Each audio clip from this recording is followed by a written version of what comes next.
হরে কৃষ্ণ। সুপ্রিয় কৃষ্ণ ভক্তবৃন্দ, সকলকে রইল আমার প্রণাম। আপনারা কি জানেন একাদশী ব্রত কি? এই একাদশী ব্রত কোথা থেকে আবির্ভূত হলো? একাদশী ব্রত করলে কি হয়, আর একাদশী ব্রতটি না করলেই বা কি হয়, এ বিষয়ে আমি কিছু কথা বলতে চাই। দেখুন, একটি গাছের গোড়ায় জল দিলে যেমন গাছটি সতেজ হয়, ঠিক তেমনি ভাবে আমরা যদি খাবার খাই তাহলে আমাদের শরীরটিও কিন্তু ভালো থাকে, সতেজ হয়।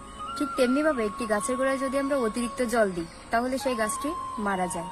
আবার ঠিক একইভাবে আমরা যদি বেশি খাদ্য গ্রহণ করি তাহলে আমাদের বদহজম হয়ে শরীর খারাপ হতে পারে বা পেট খারাপ হয়। তাই সবকিছু আমাদের নিয়ম মাফিক করা উচিত।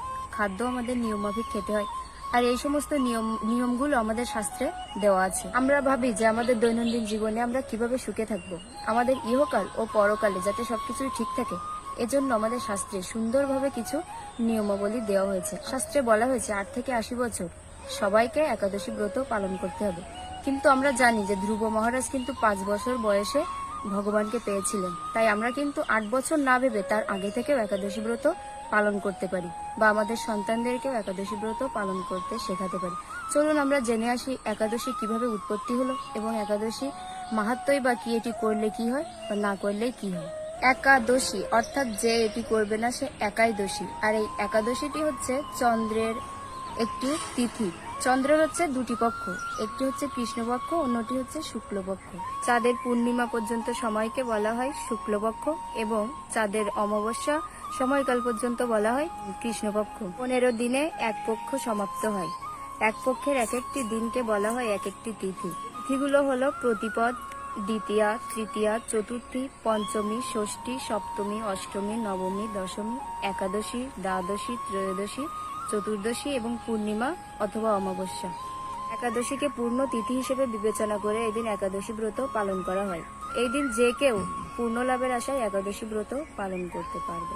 একাদশী তিথিতে পঞ্চ রবি শস্য অর্থাৎ ধান, গম, ভুট্টা, সরিষা ও যব, এই 5টি রবি শস্য বাদে আপনি আর সবকিছু খেতে পারবেন।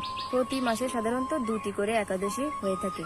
এখন আমরা জানবো একাদশীর আবির্ভাব ও মাহাত্ম্য সম্পর্কে। পদ্মপুরাণে একাদশী সম্পর্কে বিস্তারিতভাবে বর্ণনা করা হয়েছে। একসময় জৈমিনী ঋষি তার গুরুদেব মহর্ষি ব্যাসদেবকে জিজ্ঞাসা করেন, হে গুরুদেব, একাদশীর জন্ম কোথা থেকে হয়েছিল? একাদশীর আবির্ভাব তিথিটাই কি, বা এই একাদশী পালন করলে কি ফল লাভ হয়, আর এই একাদশী ব্রত না করলেই বা কি ক্ষতি হয়, এই সম্পর্কে আমাকে বিস্তারিত বলুন। তখন মহর্ষি ব্যাসদেব জৈমিনী ঋষিকে বললেন, এই বিষয়ে পরমেশ্বর ভগবানই সঠিক উত্তর দিতে পারবেন, কিন্তু আমি তোমাকে সংক্ষিপ্ত ভাবে উত্তর দিচ্ছি। সৃষ্টির শুরুতে পরমেশ্বর ভগবান পঞ্চ মহাভূত দ্বারা এই বিশ্ব ব্রহ্মাণ্ড সৃষ্টি করেন এবং জড়জগৎ সৃষ্টি করেন ও বিভিন্ন জীব সৃষ্টি করেন।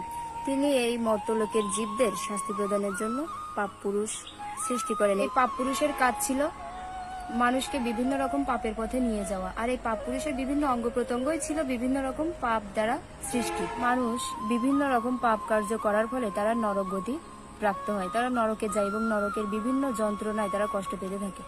একদিন ভগবান বিষ্ণু ধ্যানস্থ অবস্থায় তিনি বিভিন্ন রকম আর্তচিৎকার শুনতে পান। তখন তিনি যমরাজের কাছে জিজ্ঞাসা করলেন, হে যমরাজ, এটি কিসের আর্তনাদ শোনা যাচ্ছে? তখন যমরাজ বলেন, হে প্রভু, যারা মর্তলোকে জীব যারা বিভিন্ন রকম পাপ কার্য করেছে তাদের এই নরক গতি প্রাপ্ত হয়েছে, তাই তাদের বিভিন্ন রকম শাস্তি সেখানে প্রদান করা হচ্ছে।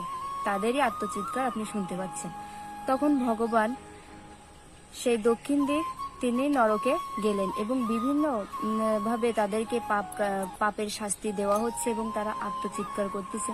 সেটা দেখে তিনি খুবই কষ্ট পেলেন। তখন ভগবানকে দেখে সকল পাপিষ্ঠরা ভগবানকে বলতে লাগলেন, হে ভগবান, আমরা আপনারই সৃষ্ট জীব, আমাদের এভাবে কষ্ট দেওয়া হচ্ছে, আমাদের মুক্তির উপায় বলুন। তখন ভগবান ভাবলেন, আমিই তো পাপ পুরুষ সৃষ্টি করেছি, আবার আমিই তো এই জীবদেরকে সৃষ্টি করেছি, তাহলে পাপ পুরুষের কারণে তারা বিভিন্নভাবে এই পাপের পথে এসেছে, এখন আমাকেই কিছু একটা করতে হবে। তখন ভগবান স্বয়ং একাদশী রূপে আবির্ভূত হলেন এবং এই পাপীরা বিভিন্নভাবে এই একাদশী ব্রত পালনের ফলে তারা পুণ্য লাভ করেন এবং বৈকুণ্ঠ ধাম প্রাপ্ত হন।